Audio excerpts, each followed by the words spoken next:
It was just last Tuesday, I think, and I had this moment of total ripping paralysis just staring at our family calendar. Oh, I know that stare. Right. It's on the fridge, and it is just a literal sea of color-coded blocks. I mean, you've got soccer practice, piano lessons, tutoring, the robotics club that we thought sounded like a brilliant idea back in That's August. always a good idea now. Always. Always. And I'm literally standing there holding a half-eaten granola bar, trying to figure out the exact physics of being in three different places at 4:30 p.m. Which is mathematically impossible, by the way. Completely impossible. And Yeah. I just had this overwhelming thought of like, why are we doing this? We are running ourselves entirely ragged. The minivan constantly smells like old French fries and shin guards. And for what? It's the modern parenting marathon, really. You're running at absolute sprint speed, trying to optimize every single waking hour of childhood, and usually while operating on a massive sleep deficit yourself. Yeah, exactly. And you listening right now, you probably know exactly what that feels like. That shared chaotic reality of just managing the schedules.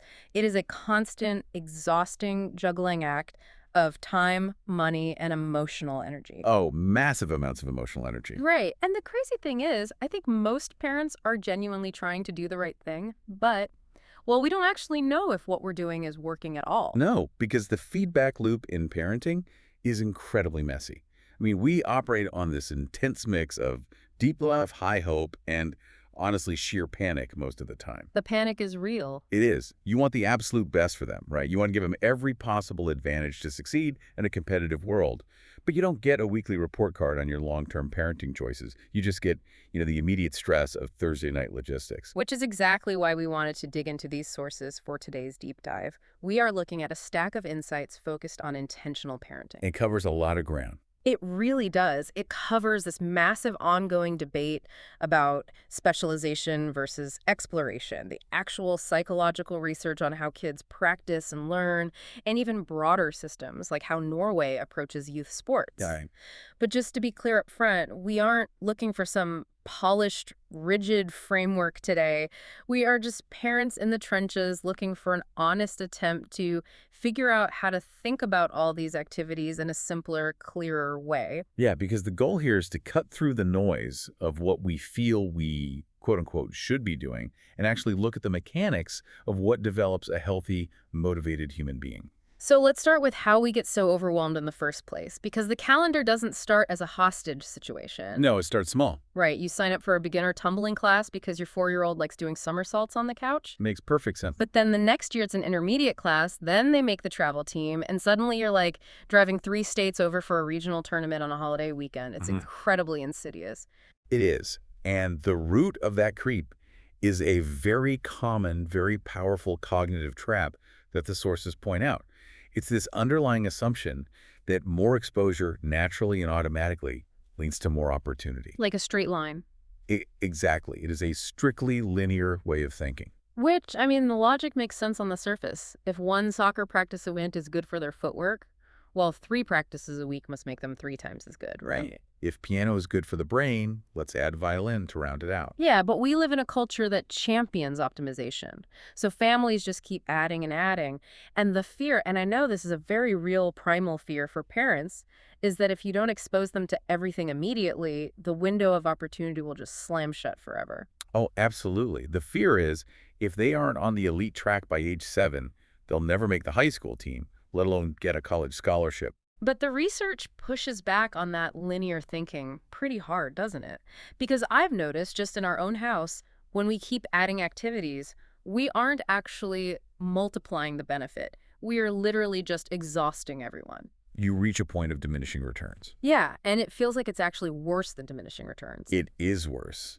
As schedules become packed to the absolute brim, and as parental and child energy becomes severely limited, you experience cognitive and emotional overload. The kids just glaze over. Exactly. The child's developing brain is constantly context switching, which spikes their cortisol, their stress hormone. And for the parents, you actually lose visibility. What do you mean by visibility? You lose the ability to see which activities are making a positive difference because everything just becomes a blur of logistics. Oh, wow. Yeah, you end up confusing motion with progress, which means we really have to candidly discuss the difference between a full schedule and a good schedule. They're very different things. Right, because a full schedule is just plain calendar Tetris. You feel productive because you are busy. But a good schedule is about actual value. Exactly. Beyond a certain threshold, more just equals burnout. It dilutes the child's focus, it increases the risk of physical injury, and it severely depletes the family's resources. Okay, so if we know the more is better mindset is a trap that just fries our nervous systems, how do we evaluate what we should actually be doing? Well, the sources suggest a massive shift in perspective regarding the timeline of development. Timing is incredibly critical here. And that's something we completely ignore, isn't it? Totally. The fundamental reality we frequently ignore in this rush to get ahead is that children develop at radically different rates. Their developmental windows require entirely different inputs. Right. The materials discuss two distinct phases, Yeah. exploration versus focus. Early on, the data strongly suggests that broad, varied exploration is highly valuable, whereas intense specialization is actually detrimental. And this is where that incredible detail about Norway comes in from the research, because they have systematically built this concept into the very fabric of how they raise kids. Yes, the Norwegian approach to youth sports is a brilliant case study in applied developmental science. It's wild. They have a concept called children's rights in sport. It mandates that early sports participation remains completely low pressure. It's purely about play. And they don't keep score, right? They explicitly forbid publishing game scores or rankings for children under the age of 13. Okay, but wait, let me push back on this because I can hear the anxiety from parents right now. I know, it sounds crazy to us. It does. If my kid is just, playing without keeping score until they are 13, while the kid 2 towns over is in an elite, hyper-competitive 8-year-old development camp, isn't my kid mathematically going to fall behind? How does the research justify that gap? It seems so counterintuitive, but the research shows the exact opposite happens. Yes, when a 7-year-old plays 4 different unstructured sports, or just plays tag in the neighborhood, they are building highly diverse motor pathways. Right. It's like crop rotation for the brain and body. Oh, I like that. Crop rotation. Right, you're keeping the physiological soil nutrient-rich. Rather than depleting it with a single crop. Precisely. Yeah.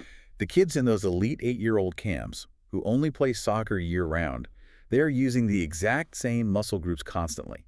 And they get hurt. They suffer massive rates of repetitive stress injuries.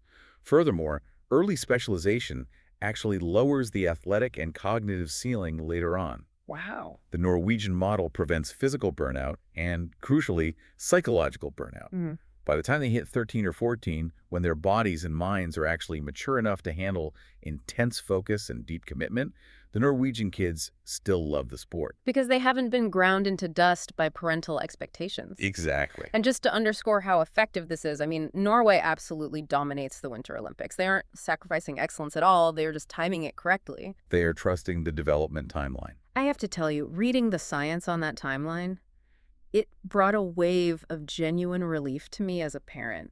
It removes the timeline panic, doesn't it? It really does.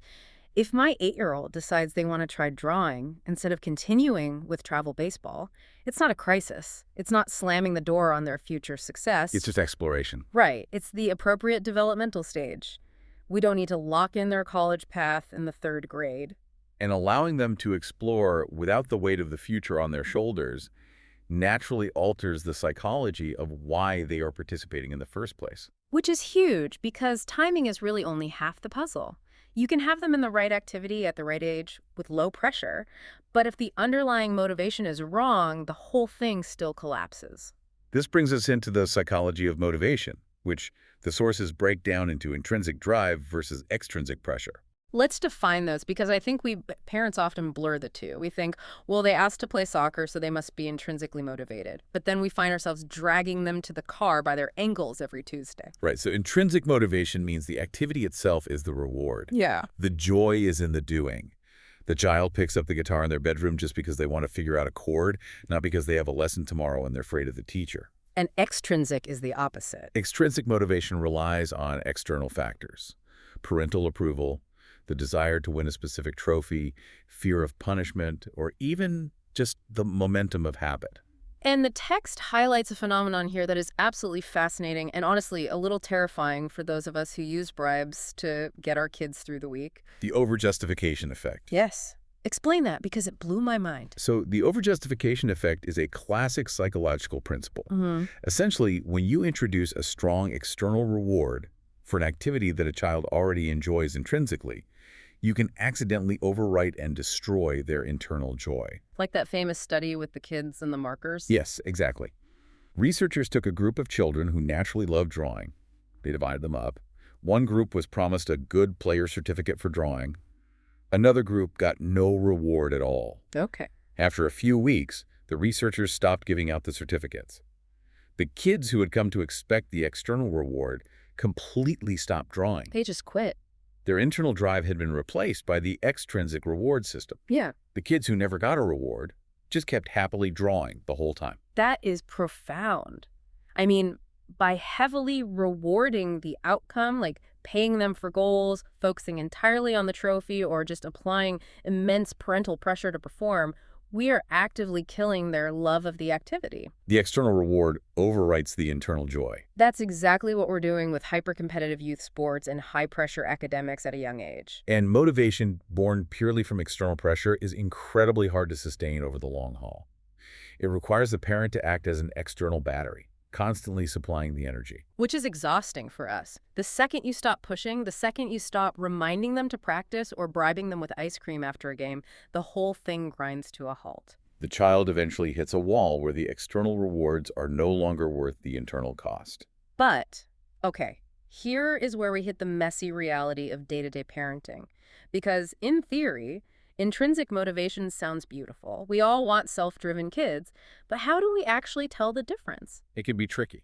Kids are incredibly observant people pleasers. They know when we've invested heavily in something. We bought the expensive uniform, we paid the non-refundable registration fee. How do you know if they are internally motivated or if they are just going along with it because they don't want to disappoint us? Answering that requires fundamentally shifting how we evaluate an activity's worth. Yeah. We have to throw away the standard cultural rubric. So no more looking at goals scored. Stop looking at performance metrics entirely. Stop looking at whether they moved up to the advanced class or brought home a medal. The sources suggest families need to perform a different kind of audit, a physiological and psychological audit of the child and the family unit. A physiological audit? I mean, that sounds a bit intimidating. It's actually simpler than it sounds. The materials highlight 4 key signals we should be tuning into: enjoyment, energy, growth, and balance. The new dashboard for family decision. Exactly. This is your new dashboard. Let's unpack those, starting with enjoyment, because it seems obvious, but it's usually the very first casualty when things get competitive. Right, and we have to be realistic here. Not every single second of practice is going to be a thrill. Drilling scales on the piano or running defensive drills in basketball is hard work. It's tedious. But overall, at a fundamental baseline, is there a sense of joy in the activity itself? Do they look forward to it more often than they dread it? If the baseline is dread, the intrinsic motivation is dead. Which bleeds right into the second signal, and I think this one is the most illuminating concept in the entire stack of sources. Energy. Energy created versus energy drained. This is where the physiological audit happens. You're observing their nervous system state after the activity is over. I call this the car ride home test. That's a brilliant way to frame it. Yeah, like think about the physical posture of your child when they get in the car after an activity. Are they in a parasympathetic state, like relaxed, maybe buzzing and excited, talking your ear off about a play they made or a joke a teammate told? That means the activity generated energy. Right. Or are they in a depleted sympathetic state? Do they look like they've been through a ringer, staring blankly out the window, totally dysregulated, snapping at their siblings? It is such a stark difference when you start actually looking for it. If an activity constantly drains their battery, no amount of skill development is worth the cost to their mental health. And that leads to the third signal, growth. But growth in this context has absolutely nothing to do with getting faster, stronger, or scoring higher on a test, does it? No, it's not about the tangible skill. It's about character architecture. Character architecture. Are they developing resilience? Are they learning how to process a loss without totally melting down? Are they learning how to collaborate with a teammate they don't necessarily like? Are they building genuine, durable confidence in their own ability to tackle hard things?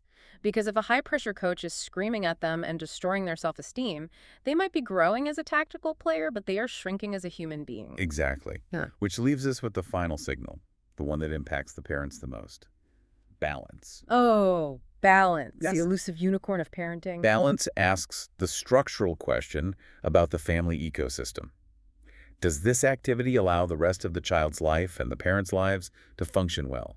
Or does it consume so much time, money, and logistical oxygen that everything else is suffocating? This is the Thursday night minivan dinner problem. If an activity requires so much travel and expense that the family never eats a meal together, or the siblings are constantly dragged to tournaments they hate, the structural integrity of the family is compromised. And if we look closely at the research, one of the scholars actually tried to map these exact variables, time, cost, energy, and enjoyment, into a quantifiable tracking framework. Oh, right. Like there's this tool they built around this concept called ACTIQO. It's spelled ACTIQO, pronounced ACT, ACO. I saw that in the notes, and what really struck me about that ACTIQ framework isn't just that it's, a piece of software, but the underlying philosophy of it. It forces parents to treat energy drain as an actual measurable cost on a spreadsheet, right alongside the registration fee and the cost of gas. Exactly. Because human memory is flawed, especially when we are stressed. Oh, for sure. We tend to remember the one great goal they scored on Saturday, and we conveniently forget the 3 horrific tear-filled arguments we had about going to practice on Tuesday, Wednesday, and Thursday. Yeah. So by tracking these 4 signals over the course of a month, ACTIQO just makes the invisible drain visible. It gives you data to counter the cultural momentum. So instead of just relying on your gut feeling at the end of a chaotic week or having the exact same circular argument with your partner about whether a sport is worth it, you have a way to spot the actual patterns. A way families can actually see that more clearly. Yeah, you can objectively see which activities consistently add value to your family's life and which ones survive purely because you are afraid to quit. You step back and look at the energy economics of your own life. And when you look at all of this together, the cognitive trap of more is better, the biological necessity of developmental timing like we saw in Norway, the fragility of intrinsic motivation, and the importance of this 4-signal energy audit, it leads to a pretty grounding realization. It really reframes the entire job of parenting in this arena. I mean, it is not our job to do more. It is not our job to keep up with the family down the street whose kid is in 6 different elite developmental clubs.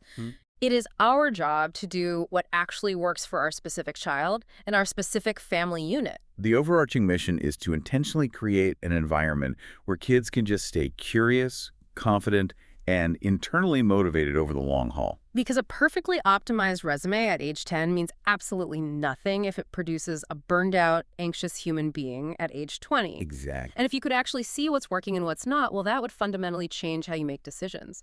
Which leaves you, listening right now, with a really fascinating challenge to consider as we wrap up this deep dive. Let's hear it. Think about your family's schedule right now. Just picture that calendar on the fridge or on your phone. If you were to run an audit on it today, using just that one crucial physiological metric we talked about, energy created versus energy drained. It's a tough mirror to look into. It is. Look at every practice, every lesson, every club. How many of those commitments would you immediately realize are surviving purely on momentum? Things you're only doing because you did them last season and you're just afraid to stop. The sunk cost of parenting. Right. And more importantly, what kind of space, what kind of peace, and what kind of genuine, unstructured joy would open up in your home if you gave yourself permission to let just one of those draining activities go?